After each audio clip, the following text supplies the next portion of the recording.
আসসালামু আলাইকুম, welcome my জান্নাত কিচেন। আজকে আমি আপনাদের সাথে কচুর ডাটা ঘন্ট রেসিপি শেয়ার করছি। প্রথমে কড়াইটা দিয়ে গরম হয়ে আসলে পরিমাণ মতো সয়াবিন তেল দিয়ে দিব। তেলটা একটু কিছুক্ষণ গরম হয়ে আসলে এর ভিতরে বাটা মশলাগুলো দিয়ে দিতে হবে।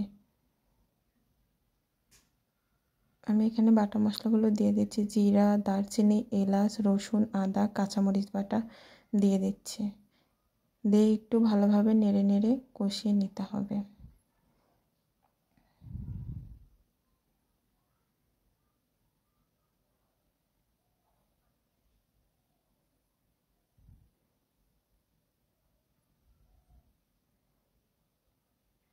মশলাটা যাতে পুড়ে না যায় সেই কারণে একটু সামান্য পরিমাণ পানি দিয়ে দিব।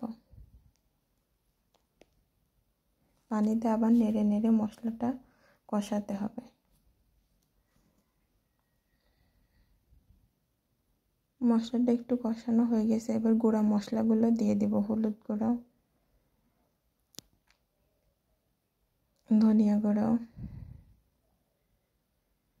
দিয়ে ভালোভাবে একটু কিছুক্ষণ নেড়ে নেড়ে কষিয়ে নেব।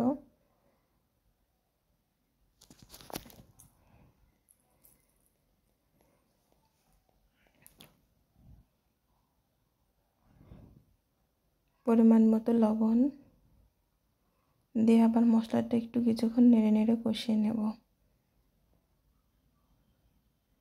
যত ভালো করে কষানো যায় তরকারি খেতে তত ভালো মজা লাগে।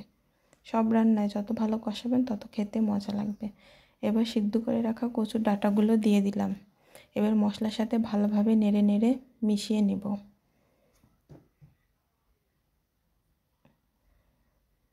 আস্তে আস্তে সুন্দর করে ভালোভাবে মিশিয়ে নিতে হবে। এবার একটু চাউলের গুঁড়া দিয়ে দিব। দিয়ে আবার মশলা, চাউলের গুঁড়া আর সিদ্ধ করে রাখা ডাঁটাগুলো ভালোভাবে মিশিয়ে নেব নেড়ে নেড়ে।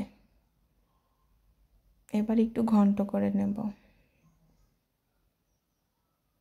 ঘন্ট করাও শেষ, এরকম হয়েছে। এবার আমি একটু নেড়ে দিব।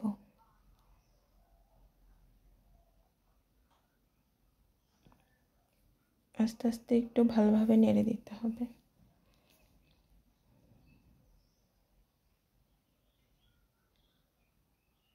একটু নেড়ে আমি দিয়েছি, এবার একটু এভাবে থাকবে।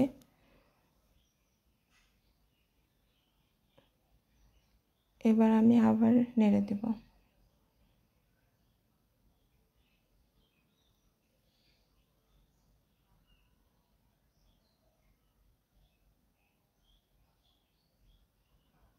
তো ঘন্ট করার প্রায় শেষ। এবার আমি বাটিতে উঠিয়ে নিয়েছি। রান্নাটা ভালো লাগলে অবশ্যই একটা লাইক, কমেন্ট এবং শেয়ার করে দিবেন। আল্লাহ হাফেজ।